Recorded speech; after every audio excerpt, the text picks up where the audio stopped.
Donc aujourd'hui, je voudrais partager la parole du Seigneur avec vous, vous encourager. Je crois que ce matin, la parole prophétique a été claire aussi pour nous dire que le Seigneur a un plan pour chacun d'entre nous, que évidemment nous sommes à des stades différents les uns les autres, mais que nous devons tous grandir avec le Seigneur. C'est l'appel que l'on a.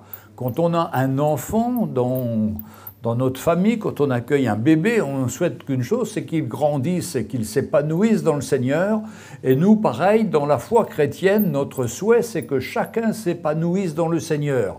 Et on peut avoir différents stades, un peu comme dans le monde naturel, où quand on est un bébé, et bien quand on est dans la foi, on est aussi un bébé dans la foi. Et on a besoin de grandir et de devenir fort. Et puis la parole de Dieu nous encourage, quand on est bébé, à désirer le lait,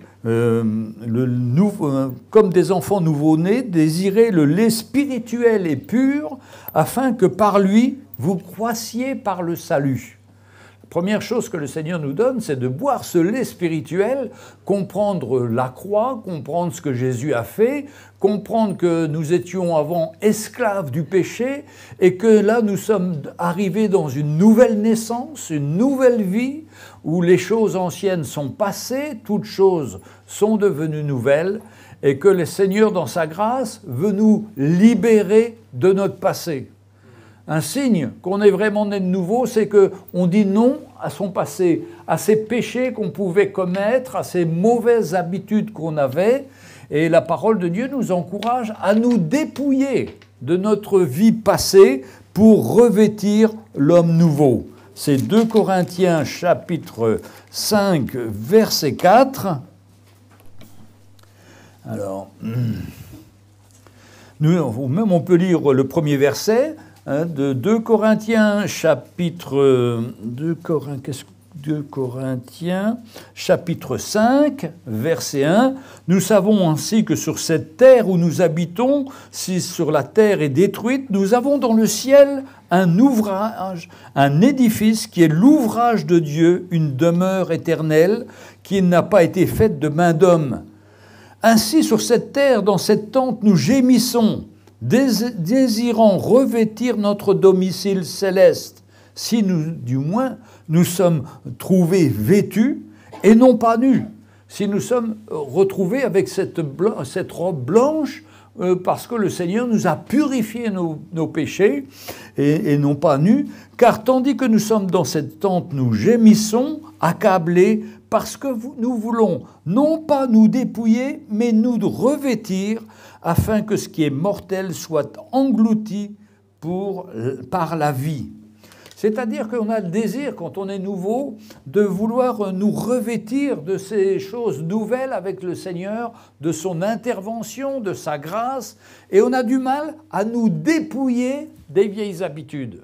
Dépouiller, c'est comme si j'avais mes habits, je les enlève, je ne veux plus les voir, je veux me mettre à nu devant le Seigneur, et je veux dire, Seigneur, je veux couper avec mon passé.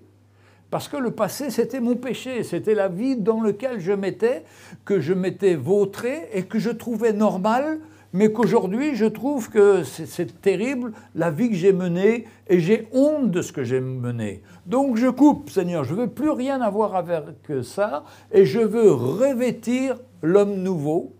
Alors au début, c'est le bébé nouveau qui commence à grandir. D'ailleurs, dans 1 Corinthiens 13, verset 1, il parle de cet enfant qui, quand on était enfant, 1 Corinthiens 13, verset 11, « Lorsque j'étais enfant, je parlais comme un enfant. » Ah, un enfant, il a toujours des questions à poser. Ah, on a un petit garçon, David a un petit garçon de 3 ans maintenant. Ah là là, toute la journée, il saoule les parents, mais pourquoi si, mais comment ça? Enfin, on était comme ça, nos enfants étaient aussi comme ça. Hein? Lorsque j'étais enfant, je parlais comme un enfant, je pensais comme un enfant, je raisonnais comme un enfant. Ouf, lorsque je suis devenu homme, c'est pas la Bible qui dit ouf, c'est moi, hein, parce que c'est fatigant pour les parents d'avoir un enfant qui vous pose toujours ces questions. Lorsque je suis devenu un homme, j'ai fait disparaître ce qui était de l'enfant.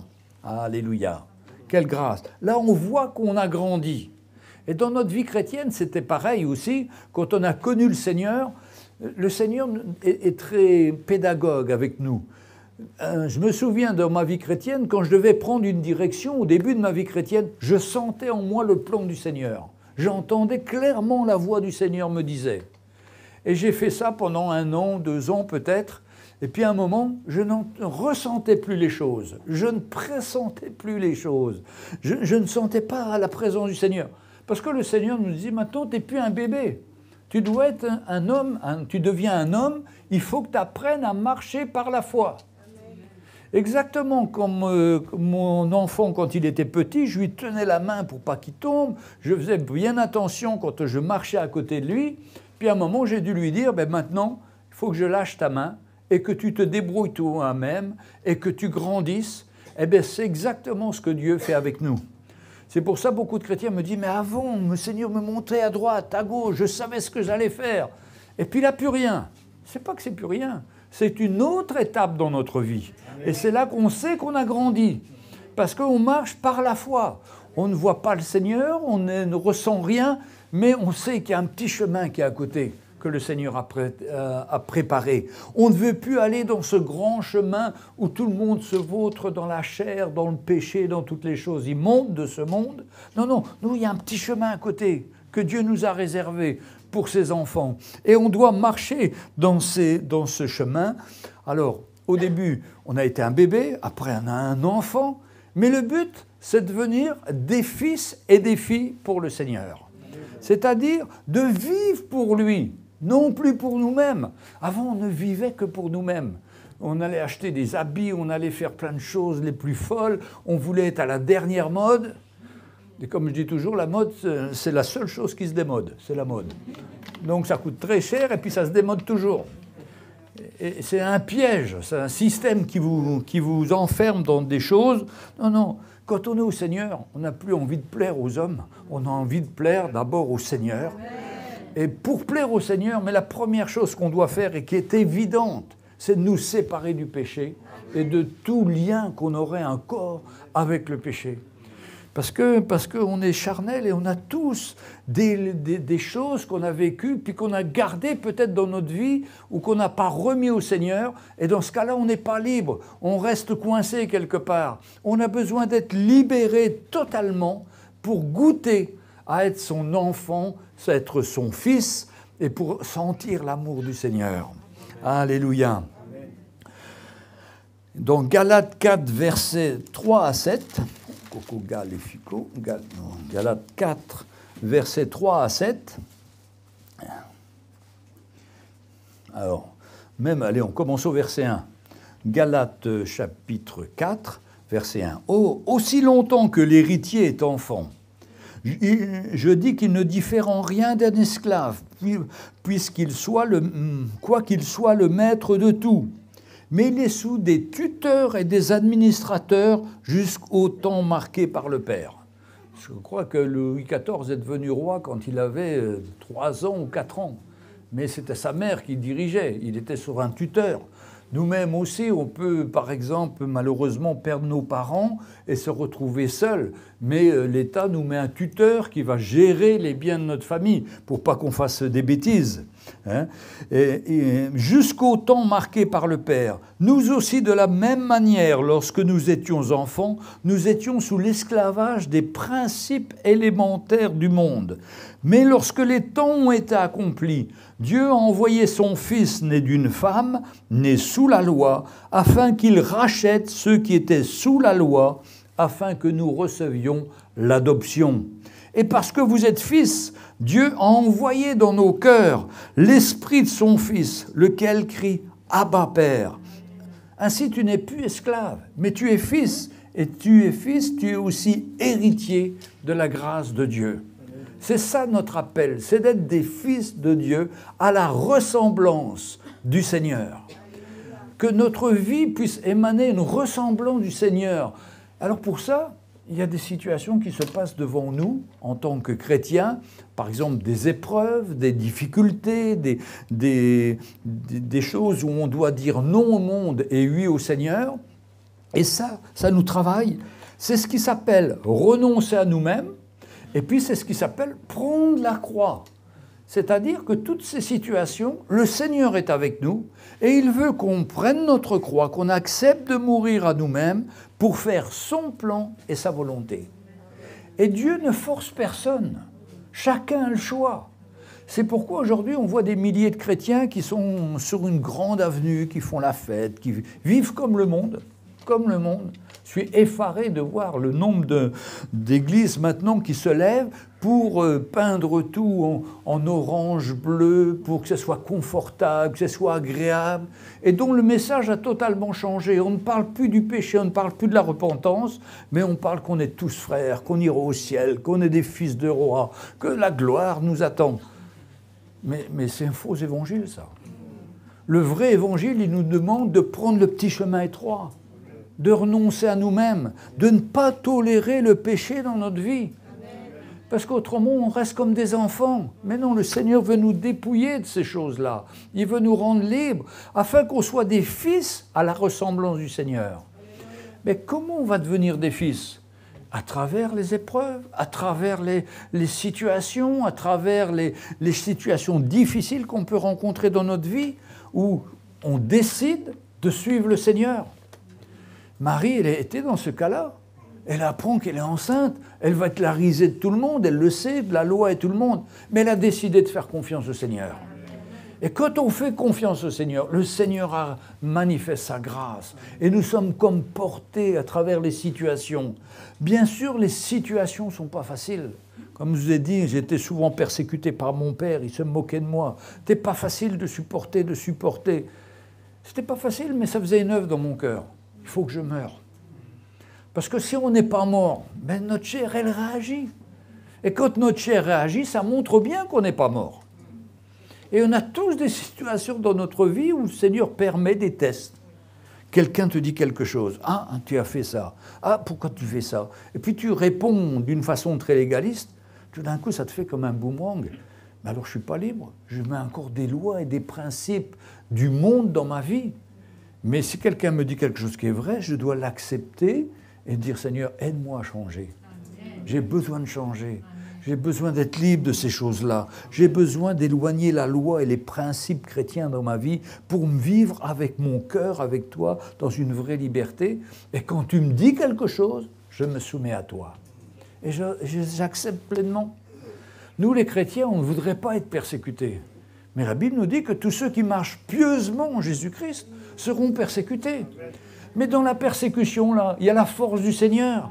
Il y a là où on va grandir avec lui. Là, on va ressembler au Seigneur de plus en plus. Mais si on n'est pas éprouvé, on n'est pas approuvé par le Seigneur. Éprouvé, approuvé. Hein? Mais si on est éprouvé et qu'on répond positivement, Jésus il a été éprouvé en toutes choses, que ce soit dans le désert, pour la tentation au désert, et il a toujours eu la victoire. Il a toujours sorti le verset qui a arrêté l'attaque de l'ennemi. Hein, l'ennemi dit, mais si tu m'adores, je te donne toutes ces villes qu'il y a autour. Et Jésus a dit, tu n'adoreras pas le Seigneur ton Dieu. Et ça a calmé la situation. Et nous devons avoir la victoire sur toutes les tentations qu'il y a dans notre vie. Nous devons dire, Seigneur, je commence à raisonner, là, à avoir peur, à être dans la crainte. Mais c'est moi qui raisonne. Seigneur, je veux te faire confiance dans cette situation. Hein, comme je dis souvent, 95% de notre imagination nous conduit à avoir des catastrophes. Des catastrophes qui n'existent pas, qu'on fabrique dans notre tête. C'est pourquoi c'est important d'arrêter de laisser notre intelligence aller, notre raisonnement, mais de faire confiance au Seigneur dans nos situations. Parce qu'il est là, comme il était avec Marie, comme il était avec Joseph. Maintenant, quand on regarde notre passé, combien de fois on a eu des situations, je n'ai pas de solution, Seigneur. Là, je suis cuit, là, je suis fini. Mais le Seigneur avait la solution. Et quand on lui a dit, Seigneur, je te fais confiance, le Seigneur a ouvert une porte qu'on n'avait même pas imaginée. Parce que lui, il est beaucoup plus créatif que nous. Il veut toujours prendre soin de ses enfants. Et le frère, comme il disait tout à l'heure, quand Dieu, quand il commence une œuvre dans notre cœur, il veut l'amener à la perfection. Lui, il veut l'amener à la perfection. Mais est-ce qu'on le laisse aller à cette perfection dans notre vie? Est-ce qu'on accepte de s'aligner avec lui pour dire, oui Seigneur, j'accepte la persécution, j'accepte la moquerie, j'accepte l'opposition des gens qui sont autour de moi, et Seigneur, je te fais confiance. Mais il fallait avoir ça, il fallait accepter d'abord. C'est ce qu'a fait Marie, c'est ce qu'a fait Joseph. Ils ont cru en Dieu, que Dieu allait les conduire. Amen. Ben nous, on doit avoir cette foi qui croit au Seigneur et que toutes les épreuves, toutes les situations qu'on peut passer, eh ben, on croit que le Seigneur va nous aider. Alors, et parce que vous êtes fils, Dieu a envoyé dans votre cœur l'esprit de son Fils, lequel crie « Abba, Père », c'est-à-dire « Père, je m'attends à toi, Seigneur, je te fais confiance ». Ainsi, tu n'es plus esclave, mais tu es fils. Et si tu es fils, tu es aussi héritier de la grâce de Dieu. Mes frères et sœurs, c'est cette grâce de Dieu qui se renouvelle chaque matin pour chacun d'entre nous. Vous savez, l'ennemi nous dit toujours « Ah, mais demain, tu seras pauvre, demain, tu seras au chômage, demain, tu n'es pas marié, tu seras encore célibataire dans 30 ans. » Ça, c'est l'ennemi, ça. Non, non, le Seigneur nous dit « Ne vous inquiétez pas. Chaque jour suffit sa peine. Vous inquiétez pas pour dans 30 ans, ou pour dans 1 an, ou pour dans 2 ans. Dieu pourvoira.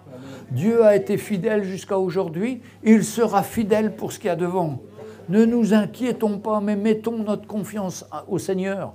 Arrêtons de laisser tourner notre petit ordinateur qu'on a dans la tête et de mettre notre foi dans le Seigneur. Parce que Seigneur, nous voulons être tes héritiers, c'est-à-dire recevoir ta grâce, car tu es aussi héritier par la grâce de Dieu et tu vas nous conduire, nous fortifier, afin que nous soyons des hommes faits à la stature parfaite de Christ. Amen. Alléluia. On doit toujours être reconnaissant pour ce que le Seigneur a fait pour nous. Je prends un verset dans Ésaïe 53, et il est dit, voilà, verset 5. Alors, on parle de Jésus agonisant, c'est la prophétie, c'est l'évangile de l'Ancien Testament qui est résumé sous forme d'une prophétie de ce qui allait arriver. Qui a cru à ce qui était annoncé, qui a reconnu le bras de l'Éternel. Il s'est élevé devant lui comme une faible plante, comme un rejeton qui sort d'une terre desséchée. Il n'avait ni beauté ni éclat pour attirer nos regards, et son aspect n'avait rien pour nous plaire. Méprisé, abandonné des hommes, homme de douleur et habitué à la souffrance, semblable à celui dont on détourne le visage, nous l'avons dédaigné, nous n'avons fait de lui aucun cas. Cependant, ce sont nos souffrances qu'il a portées, c'est de nos douleurs qu'il s'est chargé, et nous l'avons considéré comme puni, frappé de Dieu et humilié. Mais il était blessé pour nos péchés. C'est là qu'on voit l'œuvre de Christ. Il s'est substitué à nous.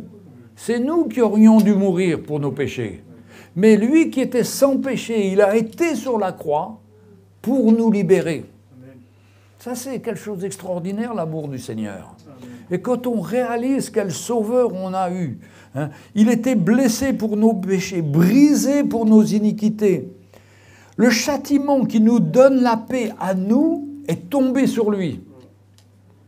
Ça veut dire que la paix qu'on a aujourd'hui, c'est grâce à ce que le châtiment a été tombé sur Jésus, qu'il a payé le prix pour nous, et nous pouvons recevoir la paix.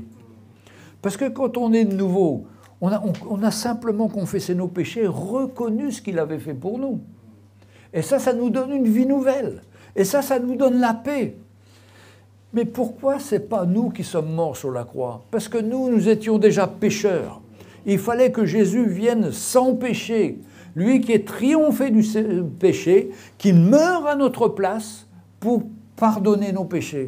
C'est extraordinaire, mes frères et sœurs, le miracle du Seigneur. Maintenant, le châtiment, il a eu un châtiment, le Seigneur. Il a été puni, pas à cause de ses péchés, lui, il n'en avait pas, mais à cause de nos péchés. Nous avons reçu la paix. Maintenant, pour nous, notre châtiment à nous, en tant que chrétiens, comment on va grandir, comment on va garder cette paix, c'est en prenant notre croix et en servant le Seigneur. En renonçant à nous-mêmes. C'est là que le Seigneur nous attend. C'est là le plan de Dieu. C'est pour ça un évangile sans croix, c'est un évangile qui ne peut pas vous changer. Mais un évangile avec la croix, ça va vous aider à mourir à vous-même, à laisser mourir votre chair, à décider de suivre Jésus, quoi qu'il en coûte. Je suis moqué par mes collègues, par ma famille. Non, moi j'ai choisi Jésus, parce que Jésus, c'est lui qui me libère et qui me rend libre. Et quand je fais ça, je ressemble à Jésus. Parce que lui aussi, il a accepté cette croix. Lui aussi, il a souffert. Lui aussi, il était dans l'injustice. Mais pour porter nos péchés, il a dû passer par là. Nous, pour grandir dans le Seigneur, il faut qu'on prenne notre croix. Il faut qu'on meure à nous-mêmes. Il faut qu'on passe à travers des épreuves et des difficultés de la vie et que dedans, on fasse confiance au Seigneur, que le Seigneur va intervenir. On a trop de motifs de s'inquiéter parce qu'on ne regarde pas cette croix assez à l'œuvre de Christ. Mais nous voyons que toutes les fois qu'on a remis une situation dans notre vie, un problème, une difficulté, on l'a remis au Seigneur, ben on a passé la difficulté sans problème. Parce que sa grâce était là et il nous a fortifiés. J'ai déjà raconté cette histoire qu'on a fait en vidéo de cet homme qui, dans un rêve, il se voit au bord de la plage et puis il voit deux traces de pas, les siens, et puis il demande au Seigneur, mais c'est quoi ça, ces autres pas? Ben c'était moi, j'étais avec toi, je t'accompagnais dans les difficultés, j'étais avec toi dans ta vie, tu n'avais pas à t'inquiéter, je suis avec toi, comme je suis avec chacun d'entre nous. Et puis à un moment, il regarde et il dit, tiens, je ne vois plus que 2 pas. Qu'est-ce qui se passe? Alors le Seigneur lui dit, tu sais, c'est quand tu passais tes grosses épreuves, où ta femme t'a quitté à cause de l'Évangile, où tes enfants se sont révoltés. Mais à ce moment-là, je te portais dans mes bras. C'est pour ça que tu ne vois que 2 pas. La grâce de Dieu. Et quand je pense à Étienne, quand il est mort, le Seigneur l'a porté aussi. Il n'a pas senti la souffrance. Donc s'il y a des souffrances qui sont très dures, comme de recevoir des pierres et tout ça qui semble humainement effrayantes, mais Dieu nous portera. Mais qu'est-ce que c'est que nos petites nos petites souffrances, de passer à travers une situation où les gens se moquent de nous? Mais non, c'est rien ça. C'est rien. Le Seigneur va s'occuper d'eux, mais nous, il s'occupe de nous déjà. Et on va avoir la victoire. Et toutes les souffrances que vous avez encore aujourd'hui, que vous pouvez voir, si vous les remettez au Seigneur, vous allez voir que le Seigneur va vous donner la victoire. Et ce qui est grave, c'est quand on ne les remet pas au Seigneur, qu'on croit qu'on va y aller tout seul, ben là, on va avoir beaucoup de difficultés. Parce qu'on va se compromettre avec le monde. Et ça va nous fatiguer. Mais quand on choisit ce petit chemin, on s'éloigne du monde et on fait confiance au Seigneur et on s'attend à lui. Et Dieu est fidèle. Le châtiment qui nous donne la paix est tombé sur lui et c'est par ses meurtrissures que nous sommes guéris. Frères et sœurs, cette paix que nous avons dans le Seigneur, il faut la garder, il faut la chérir, il faut la rechercher. Toutes les fois que je vois que je ne suis plus dans la paix, je suis dans l'inquiétude, c'est parce que je ne suis plus sur ce chemin étroit, mais j'ai pris mon grand chemin large comme tout le monde et pour satisfaire ma chair. Non, non, il faut arrêter de satisfaire sa chair et il faut essayer de satisfaire l'appel de Dieu dans notre cœur, mettre en priorité le Seigneur. C'est pour ça que le dimanche, ça ne nous suffit pas. On a besoin de la semaine de se retrouver. On a besoin de la semaine d'être ensemble, de prier, de nous attendre au Seigneur, de partager nos cœurs. Et ça nous fortifie, ça nous construit. Parce qu'autrement, on est un jour, on est bien, puis après, on tombe. Non, non, il ne faut pas qu'on se laisse avoir par le monde.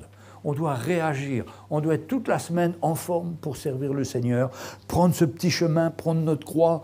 Il y a des situations terribles, il y a des épreuves, il y a des situations vraiment difficiles. Et encore, nous, ce que nous vivons, c'est rien. Quand je lis ce que Paul a vécu, 2 Corinthiens 11, 25, regardons 2 secondes ce qu'il a vécu. Il explique par où il est passé. Et il ne fait pas un sujet de gloire, il met ça au bout d'une épître en quelques versets, les souffrances de Paul, verset 25. Alors même, allez, 23. Il parle de ces gens qui... Allez, verset 21. Alors, j'ai honte de le dire, nous avons montré de la faiblesse. Cependant, tout ce que je peux oser... quelqu'un, je parle en insensé. Tout ce que peut oser quelqu'un, je parle en insensé, moi aussi, je l'ose. Sont-ils hébreux? Moi aussi. Sont-ils israélites? Je le suis. Sont-ils de la postérité d'Abraham? Moi aussi. Sont-ils des ministres de Christ? Moi aussi. Je parle en termes extravagants. Je lui suis plus encore par les travaux, bien plus par les coups, bien plus par les emprisonnements, bien plus souvent en danger de mort. 5 fois j'ai reçu des Juifs 40 coups moins 1. 3 fois j'ai été battu de verge. 1 fois j'ai été lapidé. 3 fois j'ai fait naufrage. J'ai passé 1 jour et 1 nuit dans l'abîme. Fréquemment en voyage, j'étais en péril sur les fleuves, en péril de la part des brigands, en péril de la part de ceux de ma nation, en péril de la part des païens, en péril dans les villes, en péril dans les déserts, en péril sur la mer, en péril parmi les faux frères. Nous, qu'est-ce qu'on a fait? Bon, moi, j'ai un seul truc dans sa liste, là, en péril de la part des brigands, quand j'étais à Dakar, où j'étais emmené par des brigands. Hein? Mais le Seigneur m'a délivré. Et lui aussi, tout ça, il était délivré. Et puis, il va dire dans Galates 5, est-ce qu'il va dire dans 2 Corinthiens 4, 17, un petit peu avant, il va parler de ces légères afflictions. Hein? 4, 17, 2, 3, 4, verset 17. Alors, verset 16. C'est pourquoi nous ne perdons pas courage. Même si notre homme extérieur se détruit, notre homme intérieur se renouvelle de jour en jour.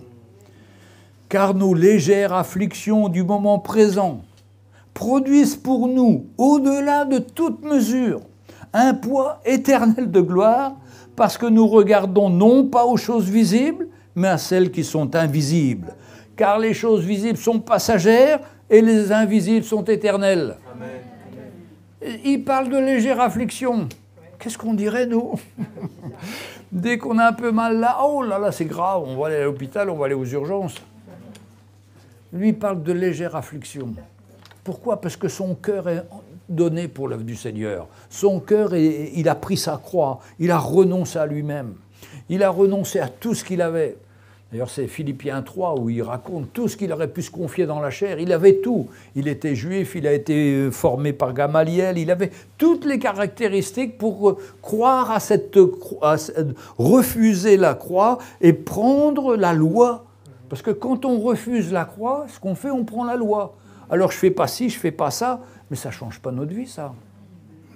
Parce que la Bible nous dit que si tu veux faire la loi, il faut que tu prennes tous les articles de la loi, et c'est impossible de les faire. Mais tu dois vivre par la foi, faire confiance au Seigneur et s'attendre à lui. Donc mes frères et sœurs, si on veut être des fils et des filles, il faut accepter la souffrance, il faut accepter les situations négatives, mais accepter c'est une chose, la deuxième pas, c'est de faire confiance au Seigneur. C'est là de prendre sa croix, et j'y vais quand même. Je vais avec ma croix, je fais confiance à Dieu, et je le sers de tout mon cœur, et il s'occupe de moi.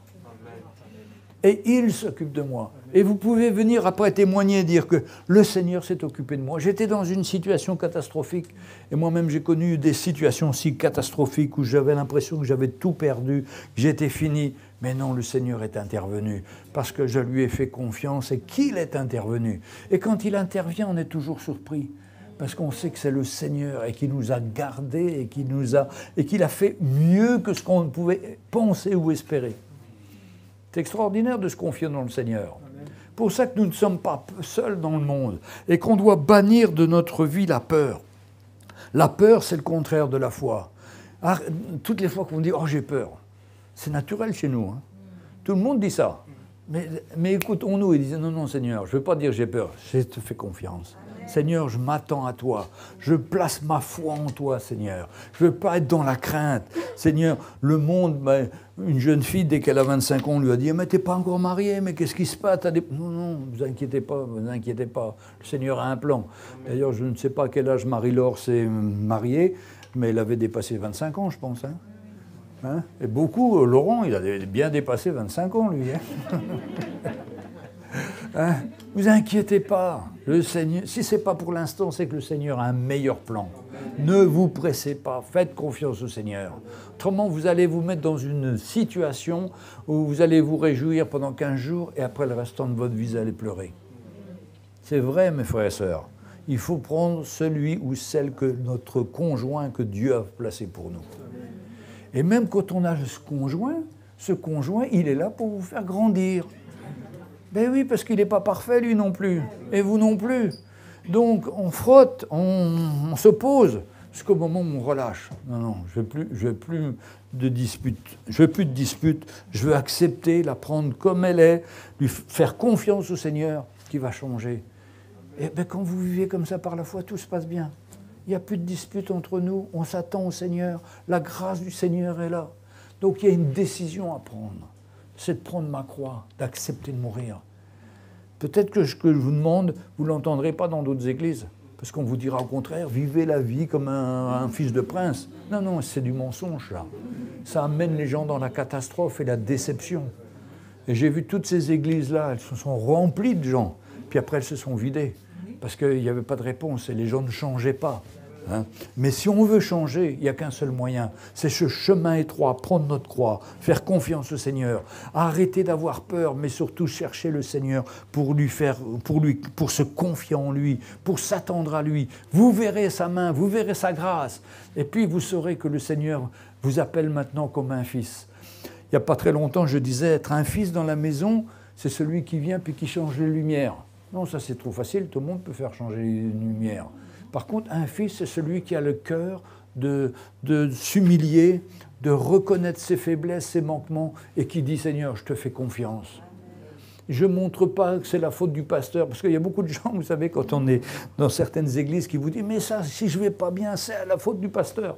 Le pasteur, il a toutes les fautes de tout le monde. Non, non, ce n'est pas la faute du pasteur. Bon, on n'est pas parfait, c'est sûr qu'on a encore des hommes, mais c'est nous-mêmes.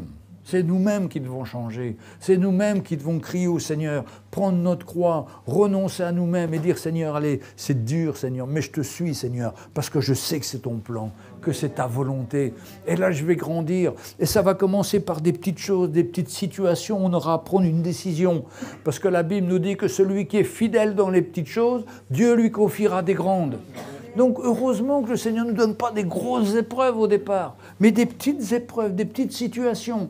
Ou si on réagit positivement en faisant confiance au Seigneur, eh bien, on va grandir, on va se fortifier, et après, on va pouvoir passer des plus grandes montagnes. Comme disait notre frère, il y a des montagnes qui nous empêchent de voir Dieu. Mais le Seigneur a dit, mais si tu as la foi, dis à cette montagne qu'elle se jette dans la mer, elle va se jeter. Et nos montagnes, là, que l'on voit qui nous cachent de Dieu, c'est les montagnes de notre imagination, ça. Parce que le Seigneur, lui, veut se révéler à nous. C'est nous qui avons mis ces montagnes. Allez, on les enlève dans le nom de Jésus et on voit le Seigneur et on lui fait confiance et on s'attend. Alléluia. Pierre aussi est passé aussi par les épreuves. L'apôtre Pierre, d'ailleurs, il a fini aussi en martyr, pendu à l'envers, la tête en bas, hein, parce qu'il ne se sentait pas digne de mourir comme le Seigneur. Mais jusqu'au bout, il a été fidèle. 1 Pierre 1, versets 6 et 7.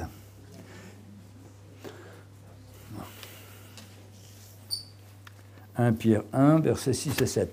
Écoutez, ça commence fort. Hein. Pierre, il dit, « C'est là ce qui fait votre joie, quoique maintenant qu'il le faut, vous soyez attristés pour un peu de temps par différentes épreuves, afin que l'épreuve de votre foi, plus précieuse que l'or périssable, qui cependant est éprouvé par le feu, ait pour résultat la louange, la gloire et l'honneur lorsque Jésus apparaîtra. » Donc il dit, c'est maintenant, c'est cela, ce qui fait votre joie, mes frères et sœurs. On voyait que Pierre, il est passé par bien des situations et bien des épreuves. Et il se dit maintenant, les épreuves par où je suis passé, eh bien ça, aujourd'hui que j'ai passé, ça fait ma joie. Parce que je peux louer le Seigneur, je rends gloire au Seigneur. Parce que c'est plus précieux que l'or périssable. Et qui est pour résultat la louange, la gloire et l'honneur, pas sur terre, lorsque Jésus reviendra. Donc dans la foi de ce qui va arriver. Parce que le Seigneur te dira, ben bon et fidèle serviteur, tu as été fidèle, rentre dans la joie de ton maître. Et pour l'instant, il n'y a pas toujours de la joie. Mais rien qu'il se réjouit en avance. Vous voyez ce que je veux dire? Et il dit, c'est là ce qui fait votre joie, quoique maintenant vous soyez attristés pour un peu de temps. Donc, on est attristé de voir qu'on passe par l'épreuve, mais il y a de la joie parce qu'on la passe avec le Seigneur, parce que le Seigneur nous fortifie ou qu'il nous aide. Hein? 1 Pierre 5, 10. 1 Pierre, chapitre 5, verset 10. C'est des versets qu'on ne prêche pas souvent, mais c'est vraiment important de le savoir dans notre cœur. Si Pierre a vécu après toutes les persécutions qu'il a connues aussi, et qu'il a pu s'exprimer comme ça, c'est parce qu'il a fait une rencontre qui a bouleversé sa vie, et il a pris sa croix, et les fruits de sa croix se sont manifestés. 1 Pierre 5,10. Le Dieu de toute grâce qui vous a appelé en Jésus-Christ par sa gloire éternelle, après que vous ayez souffert un peu de temps, oui, il le reconnaît, après que vous aurez souffert un peu de temps, si vous n'avez pas souffert, vous n'allez pas vous perfectionner. Mais il faut que vous souffriez un peu de temps, vous passiez par des moqueries, par des refus des gens, par des épreuves. Après avoir souffert un peu de temps, vous perfectionnera lui-même, vous affermira, vous fortifiera et vous rendra inébranlable. À lui soit la puissance au siècle des siècles. Qu'est-ce que c'est qu'inébranlable? Eh bien, je ne serai plus jamais dans la crainte, dans la peur, en bas, découragé. Non, j'ai le Seigneur qui est en moi, il m'a fortifié, il me rend fort en lui, pas en moi. Pas en comptant sur ma force, mais en comptant sur sa force à lui, et je vais passer à travers toutes les épreuves et toutes les situations. C'est le plan du Seigneur pour nous. Donc réjouissons-nous, acceptons ces épreuves, acceptons ces situations difficiles, et disons Seigneur, je ne veux plus m'inquiéter, je ne veux plus être dans la crainte, mais je veux te faire confiance. Amen. J'ai entendu un seul amen là. Hein. Bravo ma chérie. Est-ce que tout le monde dit amen? Amen. Alors c'est facile à dire aujourd'hui, mais c'est demain que vous allez être testé. Et vous me direz après si vous avez dit amen. Mais on est obligé de passer par là, les frères et sœurs. Et c'est ça la pédagogie du Seigneur. C'est jamais trop dur au départ. C'est un choix qu'on a à faire. Une fois qu'on fait le bon choix, ah merci Seigneur, on voit sa main. On fera un deuxième, un troisième, et on va grandir. Et ça commence par des choses simples. Et puis après, on va grandir de plus en plus, et on pourra faire face à toutes les situations par la grâce du Seigneur. Hein, il vous perfectionnera lui-même. Ce n'est pas vous qui allez vous perfectionner, c'est lui qui va vous perfectionner, qui vous affermira, qui vous fortifiera pour vous rendre inébranlable. Et il termine, à lui soit la puissance au siècle des siècles. Amen. Alléluia. Nous sommes appelés à marcher dans la victoire et à voir la grâce du Seigneur se manifester dans notre vie. Alléluia. Tout ça, mes frères et sœurs, je voudrais vous dire, on a des fausses excuses. On dit « Ah, je suis trop vieux. Ah, je suis fatigué. Ah, l'église est trop loin. Oh, il pleut. Il fait froid. » Mais quand on est déterminé, quand on veut changer, on prend notre chemin et puis on y va. Et vous savez quoi? Moi, il m'arrive souvent d'arriver dans les réunions de prière. Je suis fatigué, je me suis levé à 5 heures du matin, j'ai eu une grosse journée, mais le Seigneur me renouvelle. Le Seigneur me renouvelle. Et beaucoup peuvent dire ça aussi. Il y a des mamans ici qui ont 5 enfants, qui ont les enfants à nourrir, le travail, les études. On se demande comment elles font. Mais elles viennent ici, le Seigneur les renouvelle. Parce que la grâce de Dieu se renouvelle chaque matin, mais aussi chaque soir pour chacun qui se confie en lui, qui met le Seigneur en premier dans sa vie. Si je mets ma fatigue en premier pour me trouver une excuse, ben, je ne vais pas grandir.